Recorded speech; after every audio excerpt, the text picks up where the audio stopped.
Ertuğrul! Turgut!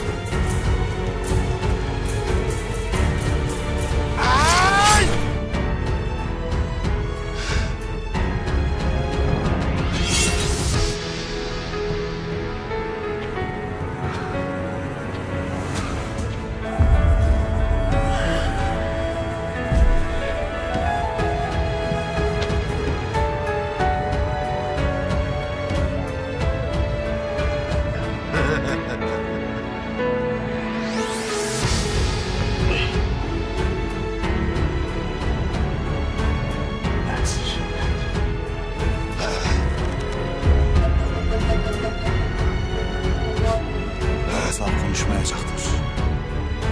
Onu burada öldürelim. Yoksa başımıza bela.